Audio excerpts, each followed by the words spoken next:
Hi friends, ഇന്ന് ചീലാന്തി ഇല ഇഡലിയാണ്. ഈ ചീലാന്തി ഇല എന്ന് പറയുമ്പോൾ ഇതിനെ നല്ല ഇല നോക്കിയെടുത്ത് കഴുകി വൃത്തിയാക്കിയിട്ട് ഇതിൻ്റെ തുമ്പ് വേണ്ട, തുമ്പും ഞെട്ടും മാറ്റി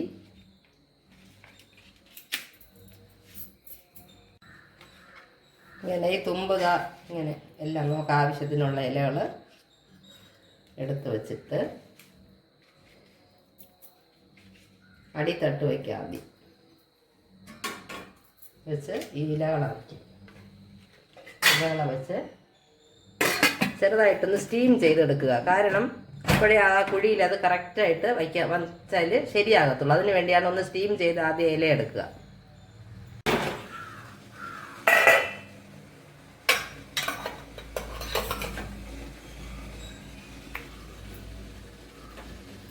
ഇത് ആവി കയറി ഒന്ന് വാടി വന്നിട്ടുണ്ട്. ഇനി നമുക്ക് നല്ലെണ്ണ ചേർക്കാം.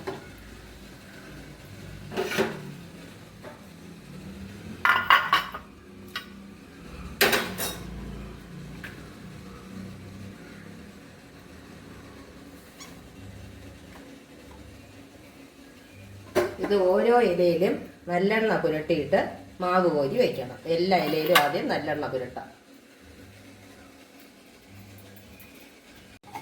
വെള്ളം തിളയ്ക്കുമ്പോൾ തന്നെ കോരി വയ്ക്കണം. തിളച്ച കഴിഞ്ഞിട്ടേ കോരി വയ്ക്കാവും. മാവ് നന്നായിട്ട് മിക്സ് ചെയ്ത് ഇഡലി മാവ്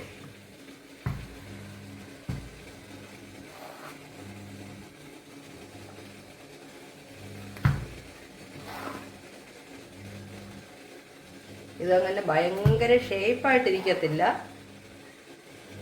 പക്ഷേ നല്ല ഗുണമുള്ള മണമുള്ള ഇഡലി കിട്ടും.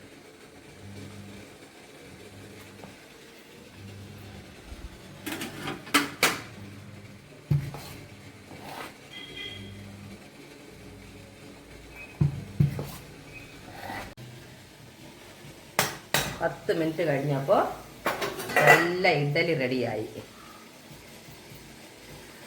ചീലാന്തി ഇലയുടെ മണവും ഗുണവും എല്ലാം ഉണ്ടാവും.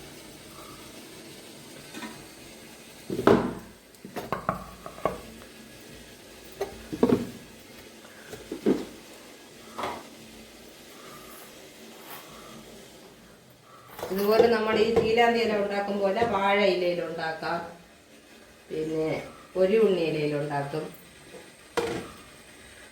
കണ്ടോ, വലിയ ഇഡലിയാണ്.